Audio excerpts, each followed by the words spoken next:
حضرت ابو بصیر رضی اللہ تعالیٰ عنہ نبی پاک صلی اللہ علیہ وسلم نے نہ طے کر لیا کفار کے ساتھ. حدیبیہ کی جنگ ہوئی تو فرمایا اگر کوئی مسلمان مکے چلا جائے گا تو کافر کہنے لگے ہم واپس نہیں کریں گے، اور اگر کوئی کلمہ پڑھنے والا ستایا ہوا مسلمان مدینے آئے گا تو مسلمانوں کو واپس کرنا پڑے گا. مسلمان اپنا بندہ نہیں رکھ سکتے، اور مسلمانوں کا کوئی شخص غلطی سے بھی مکے چلا گیا تو مکے والے واپس نہیں کریں گے. حضرت ابو بصیر رضی اللہ تعالیٰ عنہ صحابی تھے، باپ نے، بھائی نے، محلے والوں نے قید کیا ہوا تھا کلمہ پڑھنے کی وجہ سے، پیروں میں زنجیریں تھیں، بیڑیاں تھیں. کسی طریقے سے جیل توڑ کے دوڑے مدینے پہنچے. کہتے ہیں رستے میں کسی آدمی کے ساتھ گھوڑے پہ کچھ دیر بیٹھا پھر پیدل چلا. صحابہ کہتے ہیں اتنا دردناک منظر بڑا کم ہم نے دیکھا. ابو بصیر جس گلی سے گزرتے وہاں خون پھیل جاتا، ان کی ٹانگیں خون سے کٹتی، وہ زنجیریں بندھی ہوئی. در رسول پہ حضور میں بھاگ کے آیا ہوں. کہتے ابھی نبی پاک صلی اللہ علیہ وسلم ان کی بات سن ہی رہے تھے کہ پیچھے سے قریش کے 2 سپاہی بھی آ گئے. کہنے لگے یہ بھاگ کے آیا ہے اور آپ کا وعدہ تھا کہ آپ واپس کریں گے. چشم زدن میں ذرا سوچنا، چشم زدن میں تھوڑی دیر کے لیے غور کرنا کہ ہمیں ہمارا استاد، ہمارا پیر دھتکار دے کہ جا دوڑ جا، تو کہتے ہیں بسم اللہ جناب یہ جا رہے ہیں. ایمان کی پختگی دیکھیں، اس نے تو ہمیں نکال ہی دیا جی، وہ کیسا بندہ ہے. یہاں تو کسی کے یہاں کوئی فاتحہ پڑھنے نہ جائے تو لوگ بگڑ جاتے ہیں. کہتے ہیں اس نے سلام نہیں لی، فاتحہ نہیں پڑھی، بس ختم، اس کو احساس ہی نہیں. حضرت سیدنا ابو بصیر سامنے کھڑے، سامنے 2 سپاہی آ گئے. ذرا دیکھیے ایمان کی پختگی، ایمان، یقین اور استقامت. امام بہقی نے دلائل کے اندر لکھا ہے، فرماتے ہیں نبی کریم صلی اللہ علیہ وسلم نے ان کی طرف دیکھا تو حضور کی مقدس آنکھیں آنسوؤں سے بھر گئیں. حضور نے فرمایا ابو بصیر تیری تکلیف مجھے نظر آ رہی ہے پر میں نے وعدہ کیا ہوا ہے، میں نے وعدہ. بھئی یہاں ڈٹ کے رہنا بڑا مشکل ہے، یہاں قائم رہنا بڑا کٹھن مرحلہ ہے. یہاں آزمائش کے موقع پر دین پر انہوں نے تو رکھا ہی نہیں. لوگ تانے دیتے ہیں، باتیں کرتے ہیں، رکھا ہی نہیں، تو پھر ان کا بنتا ہے. حضور نے فرمایا تجھے جانا پڑے گا. صحابہ کہتے ہیں پورے مدینے میں ایسے تھا جیسے سوگ کا سما ہو. جب وہ 2 سپاہی حضرت ابو بصیر کو پکڑ کے لے جا رہے تھے تو وہ پلٹ پلٹ کے پیچھے دیکھتے تھے، پلٹ پلٹ، پیروں میں خون ہے، آنکھیں آنسوؤں سے بھری ہوئی. فرماتے ہیں جب وہ پلٹ رہے تھے تو مدینے کی گلیاں بھی رو رہی تھی. میرے نبی پاک جب وہ آنکھوں سے اوجھل ہو گئے تو حضور بیٹھ گئے زمین پہ. نبی پاک نے رونا شروع کر دیا. فرمایا اللہ تو نے اس شخص کی مدد فرمانی ہے، اس پر کرم کرنا ہے، اللہ اس کا خیال فرمانا. اس کے لیے دعا کی، حضور روئے. حضرت ابو بصیر باہر نکلے تو وہ جو کافر تھے نا وہ کہنے لگے تو بڑا بنتا تھا ان کا، انہوں نے تجھے رکھا نہیں، تجھے رکھا بھی نہیں. تو حضرت ابو بصیر نے تھپڑ مارا منہ پہ. کہنے لگے میں وہ نہیں جو تھوڑی سی بات سے بدل جاؤں، ایمان، یقین اور استقامت کی دولت ملی ہوئی ہے. آپ فرمانے لگے میرا تو ایمان اور پختہ ہو گیا ہے کہ میرا نبی اپنے وعدوں کا بڑا پابند ہے، میرا رسول اپنے وعدوں کا بڑا پابند ہے. حضرت ابو بصیر کہتے ہیں مدینے کی سرحد گزر گئی تو میں نے کھینچی تلوار ان میں سے ایک سپاہی، اب آؤ میرے مقابلے میں جس نے آنا ہے. ایک کو مارا، دوسرا بھاگ گیا. فرماتے اب میں مکے جا نہیں سکتا تھا، جاؤں گا تو وہ زیادہ ماریں گے. مدینے حضور نے قبول نہ فرمایا.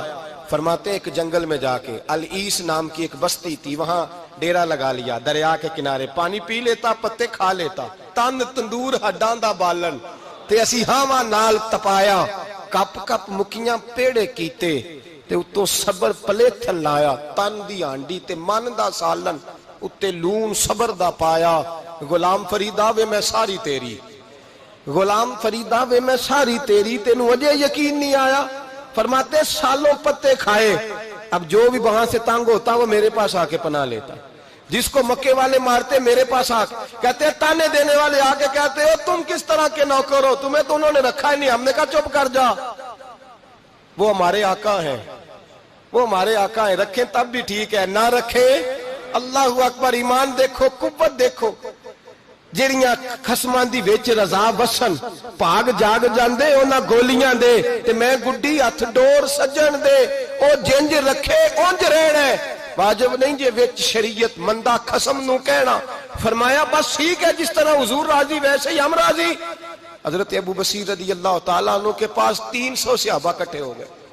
300 حضرت ابو بصیر جب مدینے کی سرحد سے گزر رہے تھے نا تو نبی پاک نے ایک آواز دی تھی، فرمایا ابو بصیر ایک وقت آئے گا کہ میرا پیغام تجھ تک پہنچے گا، ایک ٹائم آئے گا۔ حضرت ابو بصیر سے جب کوئی کہتا نا کہ زندہ کس بات پہ ہو تو فرمانے لگے مصطفیٰ کے فرمان پہ بڑا یقین ہے، بلاوا آئے گا، مجھے بلاوا، مجھے یقین ہے کہ مجھے بلاوا، بڑی امید ہے سرکار قدموں میں بلائیں گے اور کرم کی جب نظر ہوگی مدینے، مجھے یقین ہے کہ مجھے بلاوا۔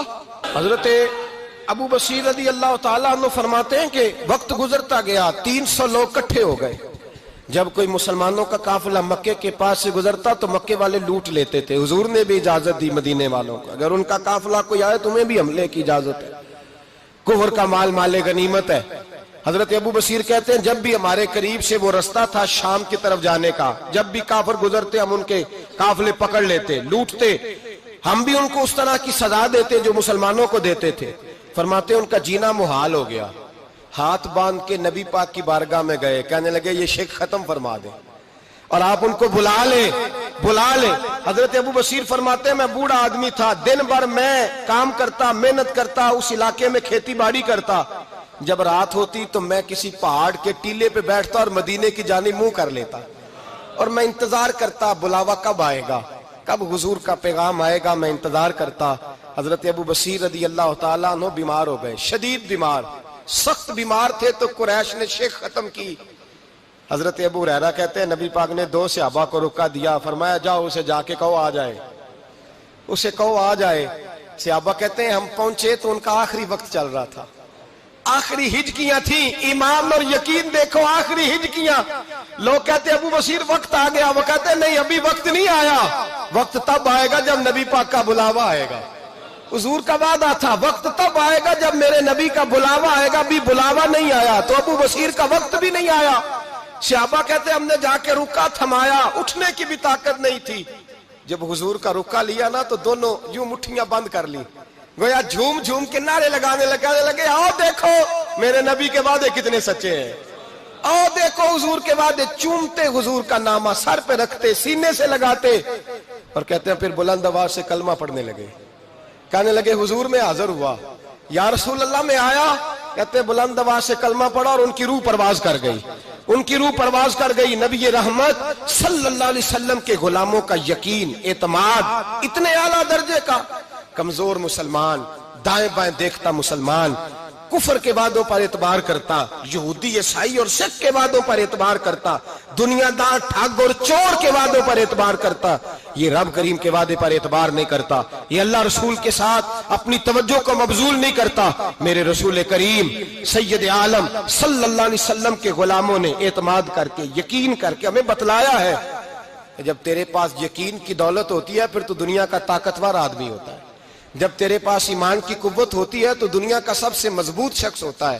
اپنے آپ کو مضبوط کریں، اپنے اندر ایمان کی توانائی پیدا کریں، یہ جھوٹے وعدوں پر، جھوٹی تسلیوں پہ اپنے آپ کو زندہ نہ رکھیں، نہ دیکھیں دائیں بائیں کیا ہو رہا ہے، توجہ سیدھی اللہ رسول کی جانب رکھیں، مضبوط ایمان پیدا کریں، تگڑا دانائی والا۔